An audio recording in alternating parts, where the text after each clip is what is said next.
Hello there, my battalion and viewers. I'm the Knight of Arcane, and today we're finally doing the poll winner for last month and turning FNAF animatronics into mermaids. Sorry it's late, work stuff, and not planning the schedule correctly. Got this out a bit late, but happy to finally get this out. Though I accidentally recorded the wrong screen for the first drawing, but was saved due to Clip Studio having the time-lapse function. The other two will be like normal. Anyways, let's check out our FNAF mermaids, shall we? Merfolk have mostly evolved with features of ocean creatures, but that isn't the case with all of them. Some were able to evolve with features of creatures that long ago could live in both the sea and on land, before the water levels rose higher and higher. Those that evolved with features of alligators and crocodiles tended to be pretty strong and bigger than most merfolk, with scales more durable and spiked teeth with incredible bite strength. Mantia is one such mermaid, big, strong, but also cocky, who loves to get into fights.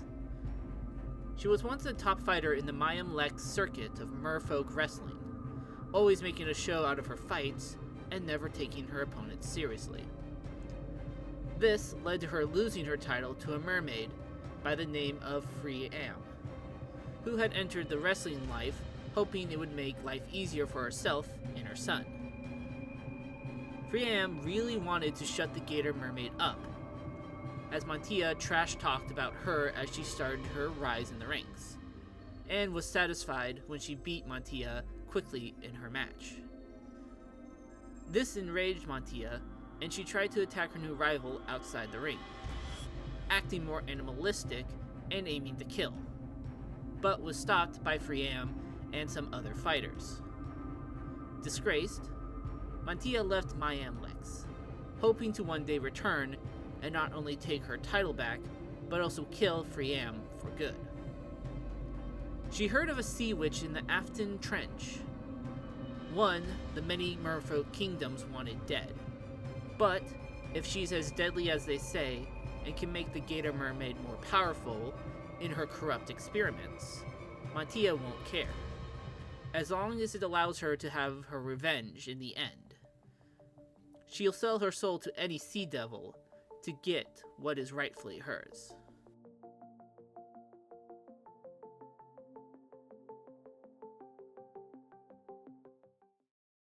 The sea witch Mantia looked for dabbled in necro-mermaid magic. Forbidden magic, involving the souls and bodies of departed merfolk, and wanted to use this magic to create something new, experimenting on the living and dead to get the results she wanted. One such creation was a new merfolk species called Tra-Ana, a smaller mermaid that was crossed between merfolk with piranha blood and anglerfish blood, making them vicious and even more deadly when attacked by a school of them. Their bites can easily penetrate most merfolk's skin, and can even crack harder shells of more crab-like merfolk. Being an early creation the sea witch made, once they were let out into the oceans, they quickly were able to multiply, and are almost impossible to get rid of. Many have tried to limit them to the Afton Trench, but schools of Tra-Ana keep appearing in new locations, and if one Tra-Ana is found, it means more are sure to come. The Tra-Ana confused merfolk at the time, not knowing they were made by a sea witch, or even the sea witch that did make them. But the mistake of not looking into their origin then led to many disasters and deaths at the witch's hands later on.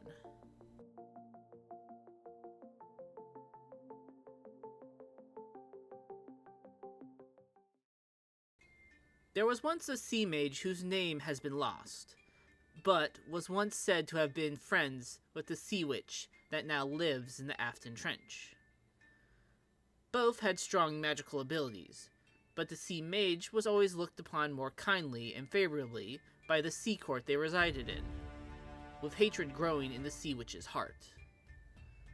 Over time, both would have families of their own, the sea mage having a daughter named Charlotte. And as time moved on, the sea witch was looking more and more into their dark magics, and decided she'd need to experiment on more alive merfolk.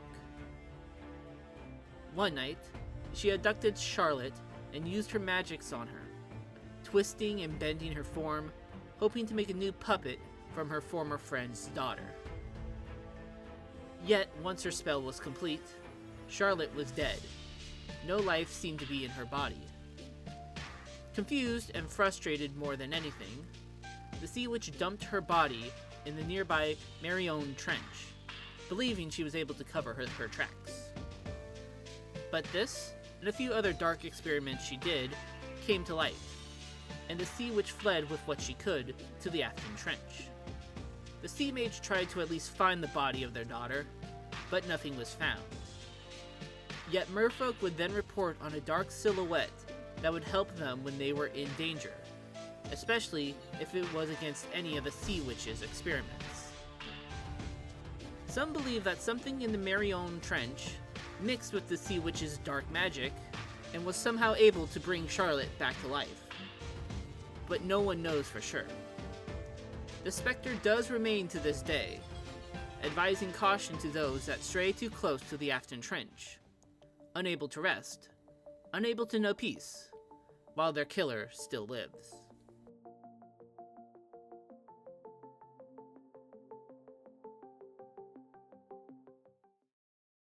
And that was FNAF Animatronics as Mermaids. This was fun, and I really like how Piranha Plush Trap came out. I think they look cool, creepy, and cute all in one. But what do you think of them? Let me know in the comments, along with other animatronics I could turn into mermaids, other series I could try turning into mermaids, and other things I could do with FNAF characters. For more mermaid content, we have both rounds of Pokemon as mermaids, along with Godzilla Kaiju as mermaids, and for more FNAF videos, we have them as JoJo stands, and when we turn them into superheroes.